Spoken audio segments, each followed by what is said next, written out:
Hawaii. Everyone's dream vacation.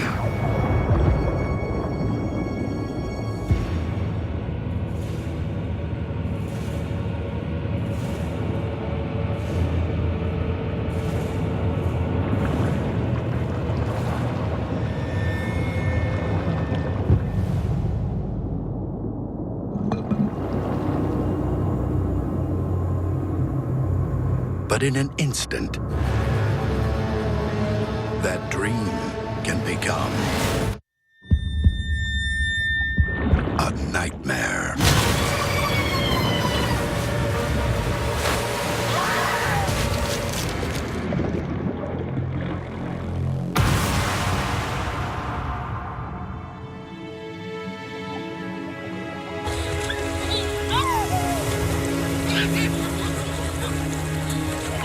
On August 14th, 2013, a 20-year-old woman was attacked by a tiger shark just off the coast of Maui. 1 week later, she died from her injuries. She would not be the last.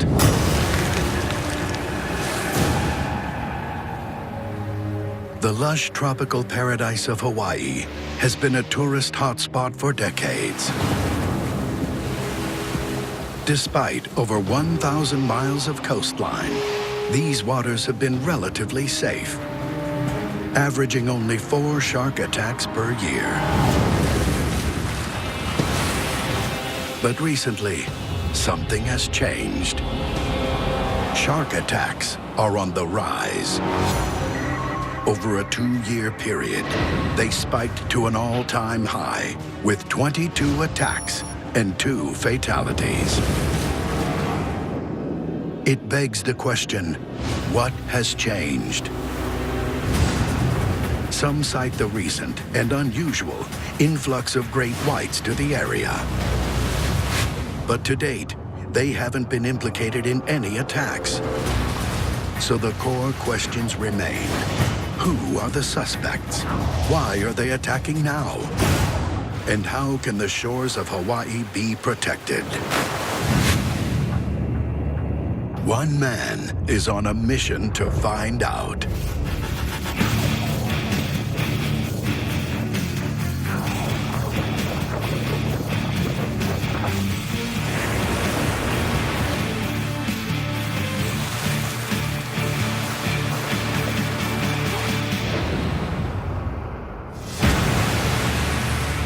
Local legend Kala Alexander is embarking on a journey across the Hawaiian Islands to get answers.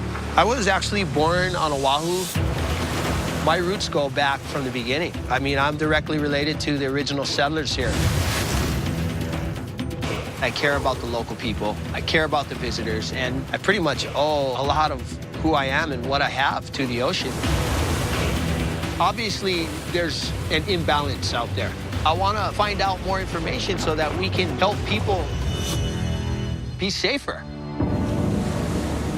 Just recently, my nephew Ulu Boy got bit by a shark. Ulu Boy is like family to me, and, you know, I love the kid, you know, so it hit close to home. It happened on August 18, 2013. I believe that sharks are like the best hunters in the world, and if they're going to get you, you're not going to see them.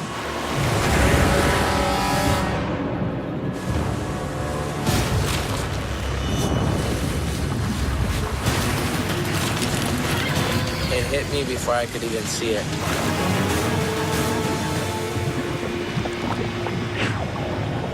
Disturbingly, Ulu Boy's brush with death happened a mere 4 days after the attack that took the 20-year-old female snorkeler's life. Both vicious attacks were attributed to tiger sharks.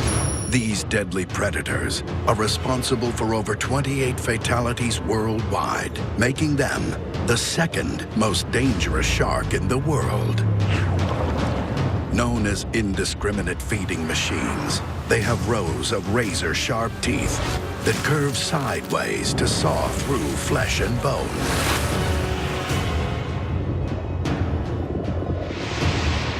Before Kala faces off with these predators, he seeks the counsel of the gods.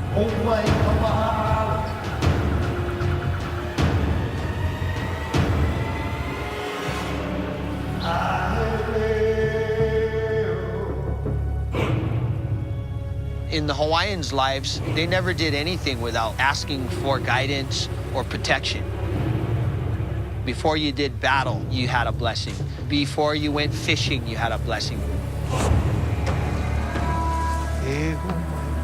This blessing is for guidance and protection.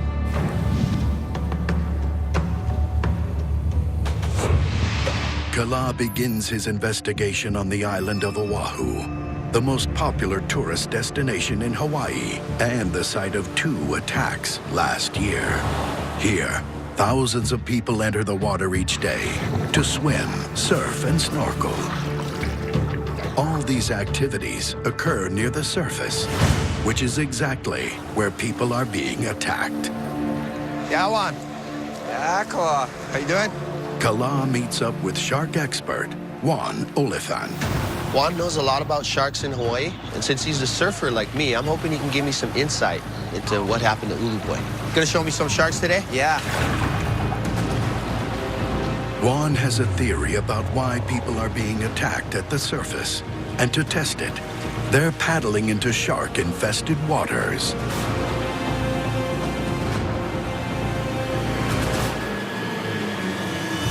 This area is known to have aggressive sharks, and almost immediately, Just grab my leash. they arrive. So Juan, what kind of sharks are these? These are sandbar sharks. Usually get up to about 6 to 7 feet. These guys are looking at pretty much that size right now. Just below their boards are sandbar sharks. They're extremely fast and unpredictable. I've been surfing in Hawaii all my life. You know, I'm a local boy, and I honestly have never felt in danger by the sharks, but there has been a rise in shark attacks. Recently, my nephew Ulu Boy got bit.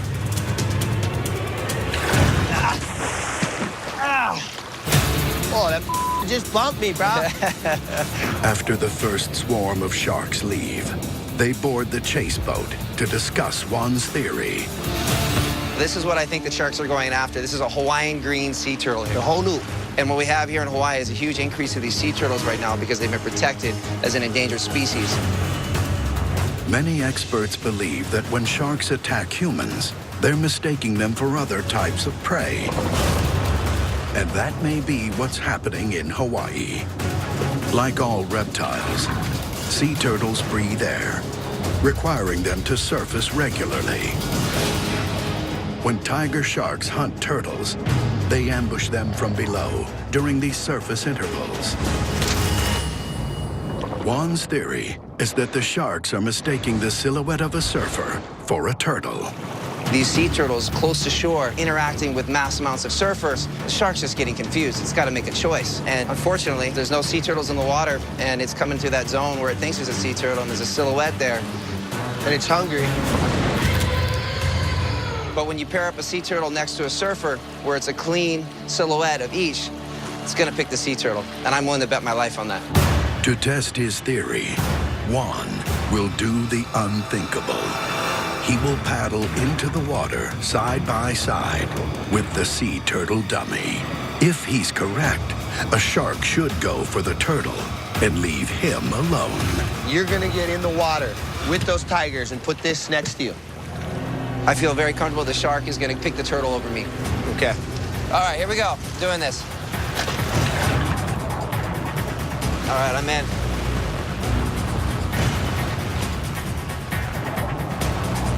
All right, so we got the kind of the same silhouette pattern right here with the hands and feet out, what a sea turtle would look like. Very similar. Head out of the water. Head out of the water. Yeah. Very vulnerable place right here. But Juan's confidence is quickly put to the test. Hey, there's a tiger circling right now. See him? One on the other side. Yeah, right there. See it? Oh, yeah. Look at that. I see the tiger coming right up underneath me here. He's looking at me, but when he comes up, those eyelids are going to get covered up. And then he's going to extend the jaw out for a bite. Behind you. Right behind you. Hey, hey, hey. He's coming towards the turtle right now. Probably gonna bump it first. You see that one? Coming towards you right there. Come, two of them. Watch out, one. The lush tropical paradise of Hawaii is under siege. Over the last 2 years, shark attacks have reached an all-time high.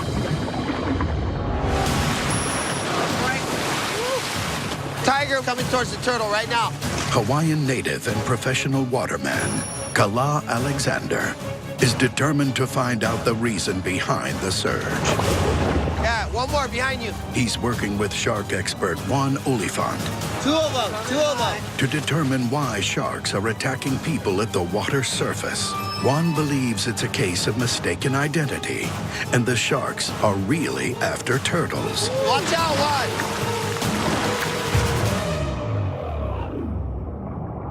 To prove that the sharks prefer the turtles over humans, Juan has gone to the extreme and given them a taste test. He's coming back towards the turtle right now. There's the dorsal coming in. They're definitely gonna whack that turtle, man.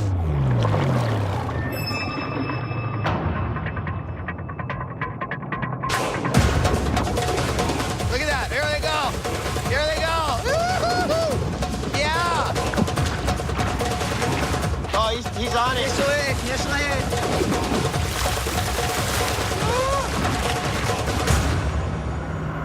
Oh, you definitely hit the turtle hard. The shark attacks the rear flipper of the turtle dummy, a strategic bite that disables the prey. The shark allows blood to drain and weaken the turtle, then returns to finish the job. They're coming back this way towards the turtle.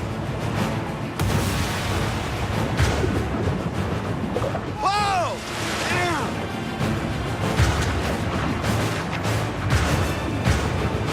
Oh! Yo! One, get out of the water! Woo! Oh!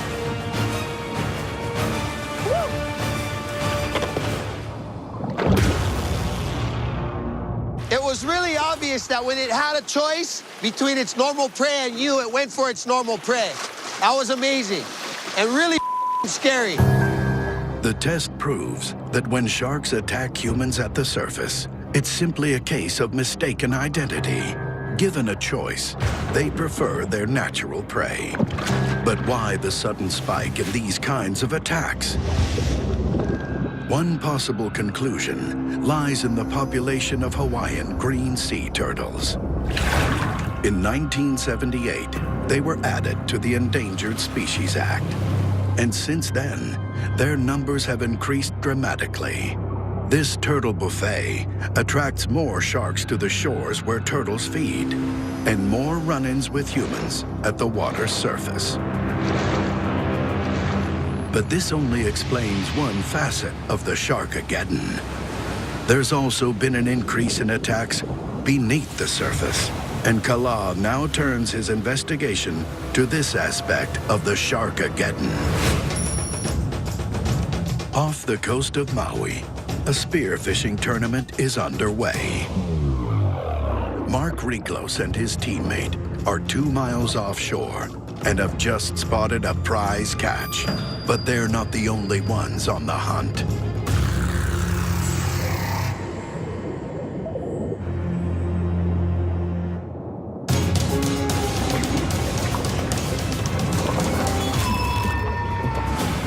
Mark is yanked by his fin and bitten by a massive 15-foot tiger shark.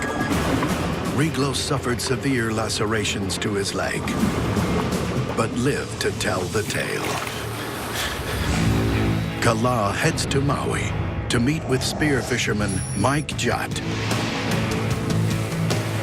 Mike has 10 years of experience underwater, enough to see firsthand the increase in attacks. Aloha, Mike. Spearfishing is a Hawaiian tradition that goes back centuries. I'm hoping Mike can tell me more about what's going on between sharks and spear fishermen today. Well, we encounter sharks real often when we're spearfishing. There's blood in the water, fish moving around, thrashing. There's been a lot of attacks. What's your take on that? A lot of them end up going unreported because they're considered provoked attacks. Even if I was out today and shot this fish and a shark came in and attacked me, it wouldn't have been reported. You're kidding me. No. If a spear fisherman shoots a fish drawing blood in the water, and then a shark attacks the spear fisherman, this is considered a provoked attack and does not go on record. There have been more shark attacks than I have ever thought. There's honestly really no way to know how many attacks there have been over the years. And this happens more than we know then. Yeah, absolutely. Wow. Mike has a theory that may explain why so many attacks occur beneath the surface. And they're headed to the perfect spot to demonstrate what's happening. Today I'm using a reel gun, so what I'll be doing is trying to get something to come within the range of this gun, which is between 15 and 20 feet. Mike will free dive with his spear gun, while Kala goes in on scuba. Using a hydrophone, an underwater comms device, Kala will warn Mike of any approaching sharks. Go ahead.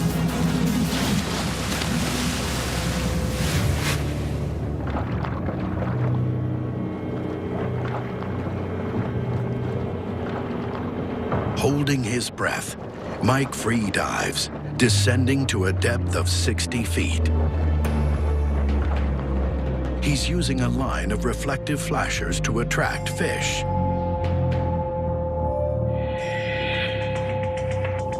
I see something, Mike. It's coming this way.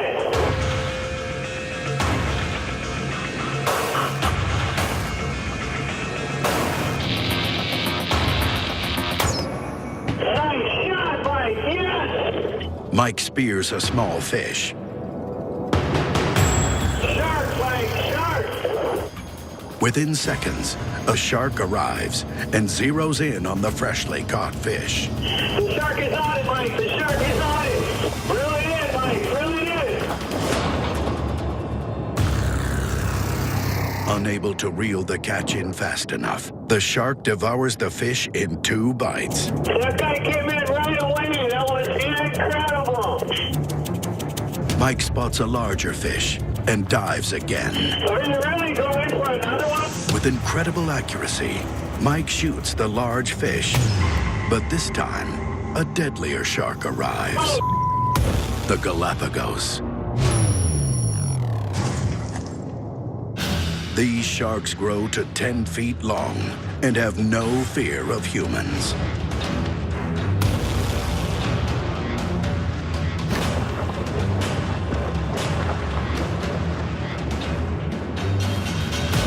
That was scary. For the second time, a shark steals Mike's catch right off his spear. Those sharks coming in. Another one, too. And another one. And soon, the area is overrun with hungry sharks. We gotta get out of here, Mike.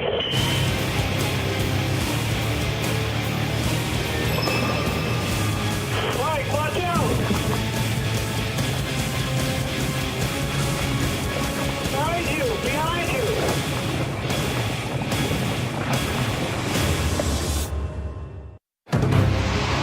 Shark attacks in Hawaii are on the rise. With 22 reported in 2012 and 2013, triple the average. Native Hawaiian Kala Alexander is on a mission to restore balance and get to the bottom of this Sharkageddon. Right now, he's caught in a feeding frenzy with spear fisherman Mike Judd. We gotta get out of here, Mike. Behind you, behind you. Mike is forced to use his spear to ward one off. That was incredible. After Kala and Mike narrowly escape, they discuss the results of their test. Woo! There's a lot of sharks. Wow, a lot of sharks. It's amazing how fast the whole vibe changed once you speared the fish. Yeah. Incredible. As soon as you pulled that trigger, as soon as they heard that sound, it's like a dinner bell. That's like a beacon for them to come in and they attack any kind of wounded fish. I felt it. The test proved that sharks are becoming conditioned to the sounds of spear fishermen, especially the snap of the gun. But there's a more terrifying prospect. These sharks may also be associating the expelling of bubbles and the kicking of fins as a sign food is near, which puts anyone who's under the surface at risk. What I learned from Mike is that there are a lot more spear fishermen now. The sharks, they're accustomed to divers being out there killing fish, and they're coming nearer because they're being habituated to that. They're expecting that free meal. While this conditioned response may explain why humans are attacked beneath the surface, it doesn't provide a reason for the next case in Hawaii's Sharkageddon. An unprovoked night attack from a rare and unusual shark.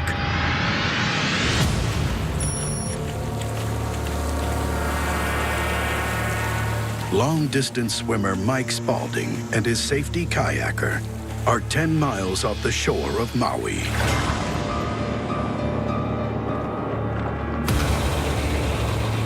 I'm 10 miles into a 30-mile swim. It's pitch black, and I'm in 3,000 feet of water, swimming towards Maui from Polo Point on the Big Island. At about 8:15, I got a sharp pain, hit me in the chest. Whoa! And I knew I was in serious trouble, so I immediately got out of the water. But in the process of scrambling into the kayak, I felt a punching feel to my calf. And the blood was, streaming out of my leg. Didn't know what happened, but it was just like a punch. I couldn't tell what it was, but I ran my fingers down my calf, and they went into a big divot. It's a fairly large circular bite that it took. No marathon swimmer has ever been hit with a shark bite. It's never happened before. But what shark could have done this? Kala travels to Alenuihaha Channel, where Mike Spaulding was attacked.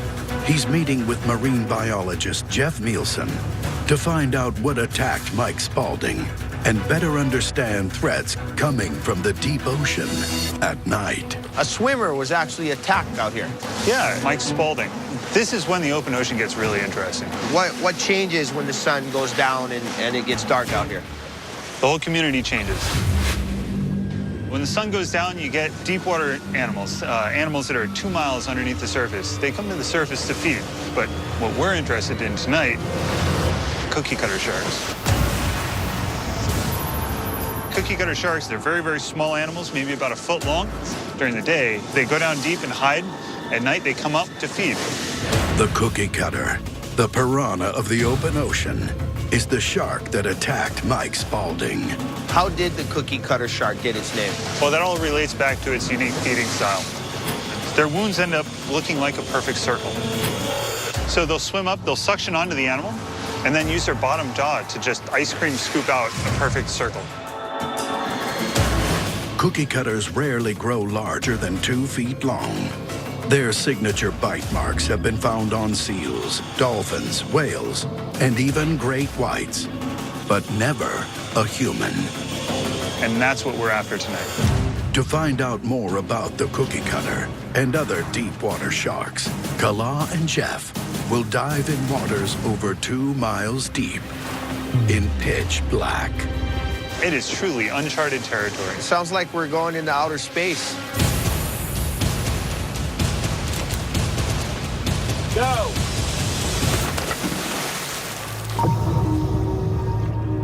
It's prime feeding time, and Kala and Jeff don't know what to expect.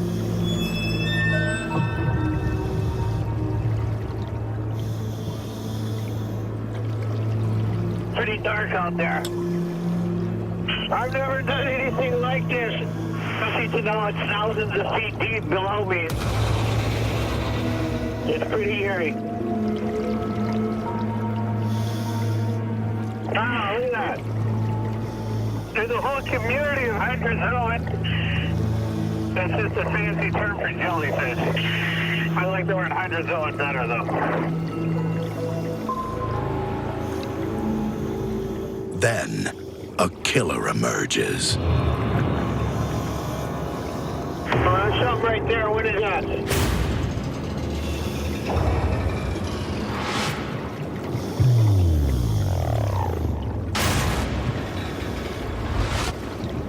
Watch out!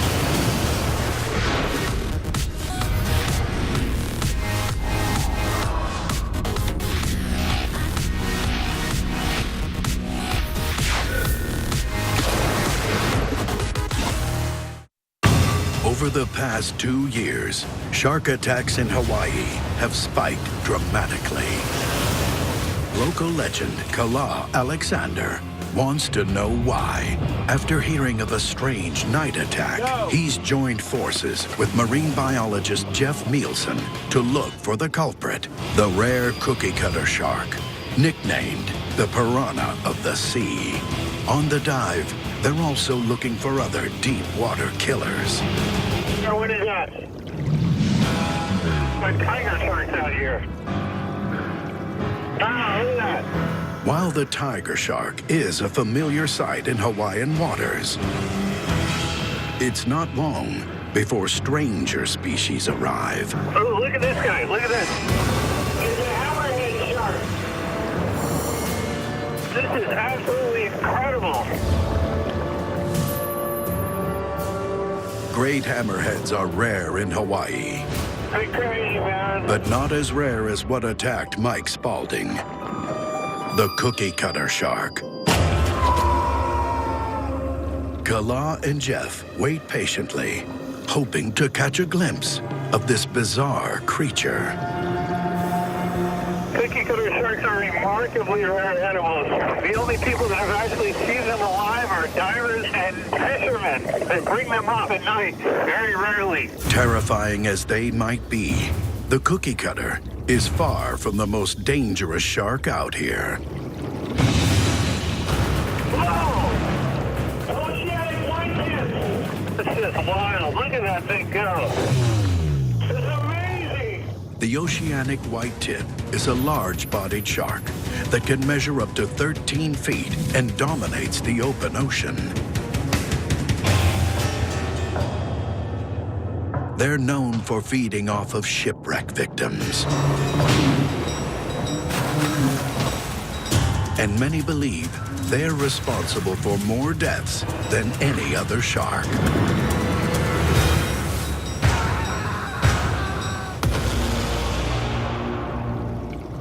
How's your hair doing? I'm ready to go up. Running low on air, Kala and Jeff head for the surface. Whole nother world down there. We didn't see the cookie cutter on this dive, but we did get to see a whole community of organisms that not a lot of people get a lot of access to. Jeff reveals his theory to Kala. So the coast is really unique in that it gets deep very, very fast.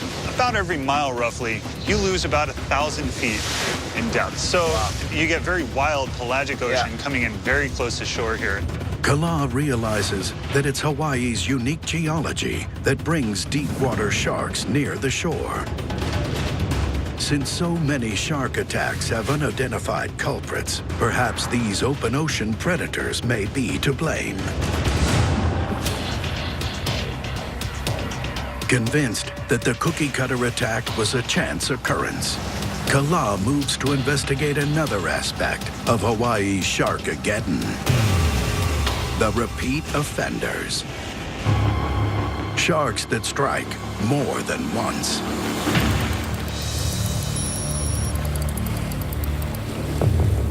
A 57-year-old kayak fisherman is out on the water. He casts his line, hoping for a bite.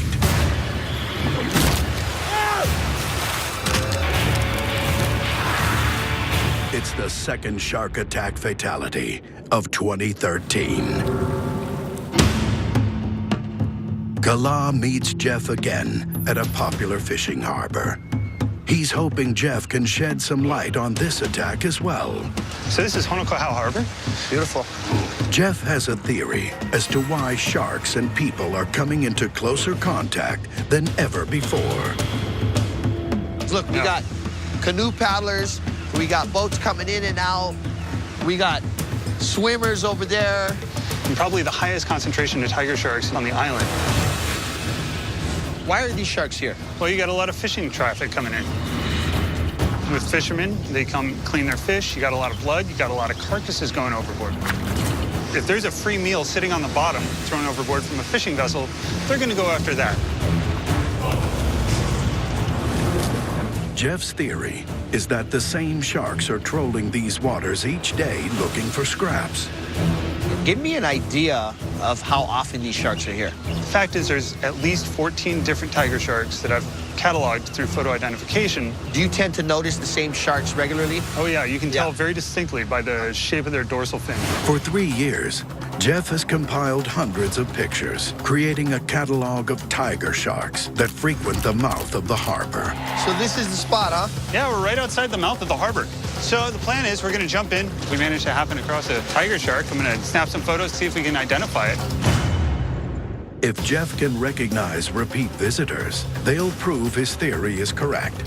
And these sharks are being habituated, returning on a regular basis. Against better judgment, I am going to jump in the water with some tiger sharks right now.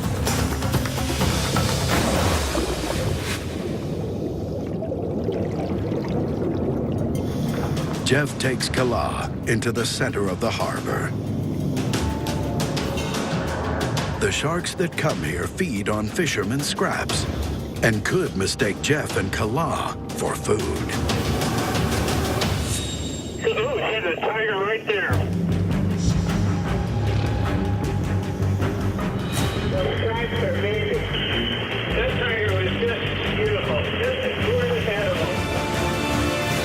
Jeff captures a 7-foot female. A single black dot on its dorsal fin will help distinguish this shark for future identification. Oh, he's got another one coming in. Yeah, that's a big one right there. Here's my case claw. That's a big animal. This 10-foot male features lateral scrapes across its dorsal fin, a distinguishing mark easily identifiable for Jeff's study.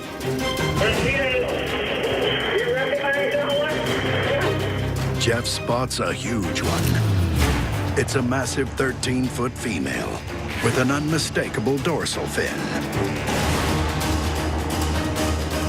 That dorsal fin is very distinct. No mistaking her. I know that she's this one. Behind you! One right behind you! Come on, it's circling us now. Make sure you get there down. And another one! They're really coming in! They're coming in fast! Look up! Behind you! Behind you! They're everywhere!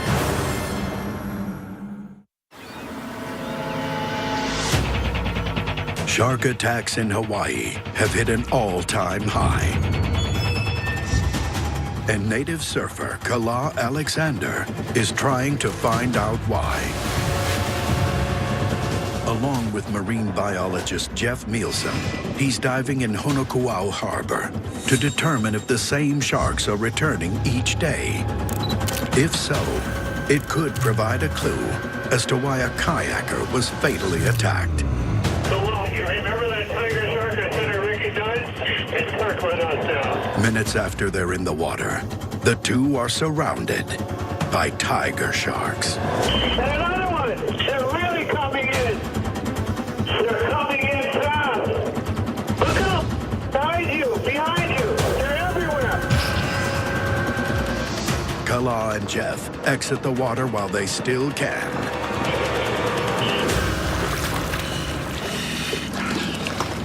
I'm about out of air. There's a 12, 15-foot shark right under the boat right now. We actually did identify 2 sharks that were a part of his study. This proves Jeff's theory that the sharks are returning to the harbor for the free meals falling off fishing boats. These repeat sharks are coming in constant contact with humans, which increases the chances of an attack. In the past, native Hawaiians would purposely change their fishing spots so that they would not habituate the sharks. But in today's world, that unwritten law is forgotten. sports fishing and commercial fishing are more popular than ever.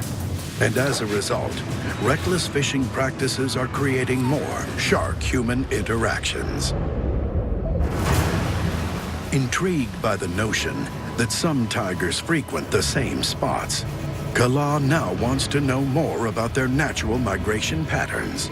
He thinks this may be the key to solving the island's recent Sharkageddon.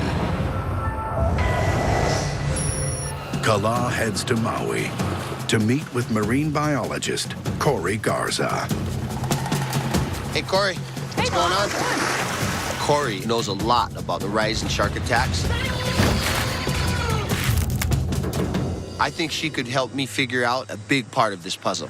I understand you have a theory about why there might be an increase in sharks. There's actually a very good chance that these sharks are out here in these waters because tiger sharks actually come to the main Hawaiian Islands to eat.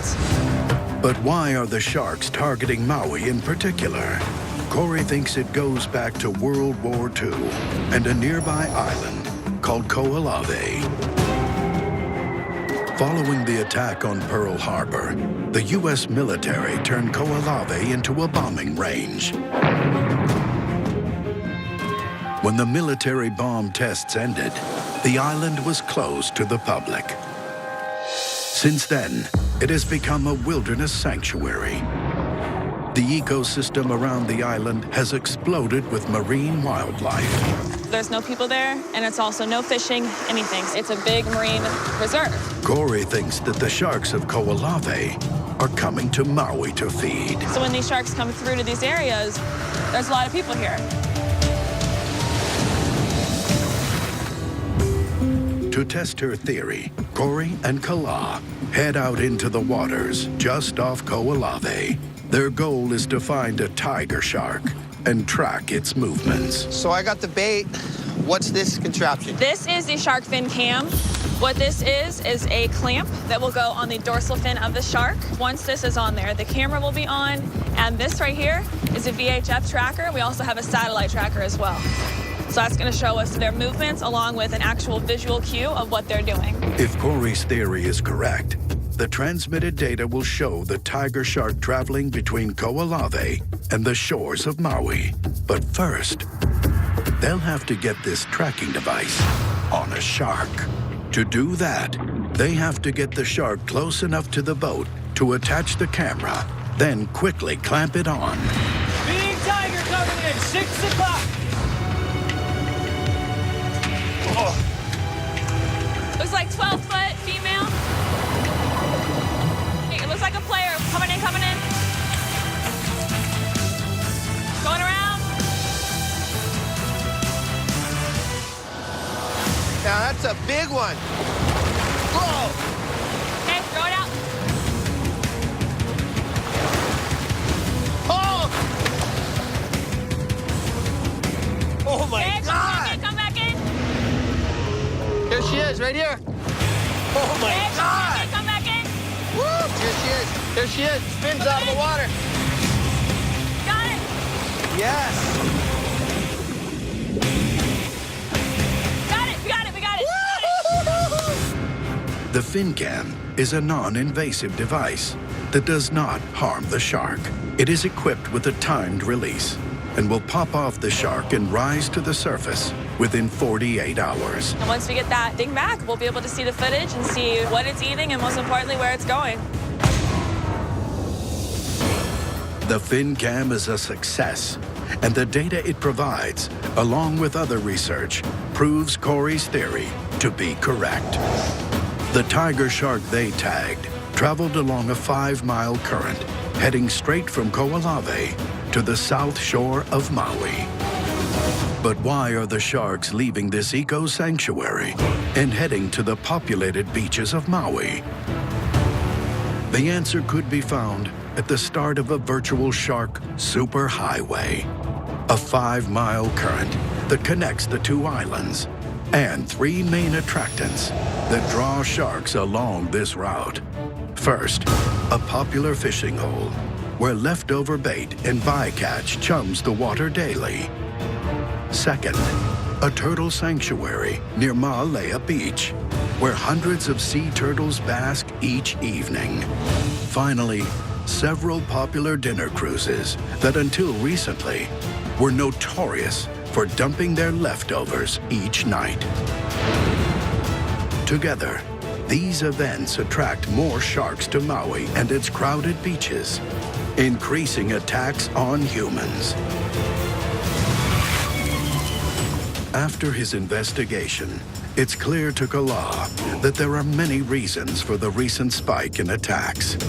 Mistaken identity, conditioned responses, and even Hawaii's geology can all explain the recent surge. But until people heed the warnings, the number of attacks could continue to rise. One tool at the public's fingertips are the results of an ongoing research project aimed to track the movement of tiger sharks. By knowing where they travel, people may be able to avoid them. For Kala, finding a solution is personal. We absolutely have to find a way to coexist with the shark. I mean, we're on this planet together. We have no more rights than a shark does to this planet. And the ocean is their domain. We have to respect that.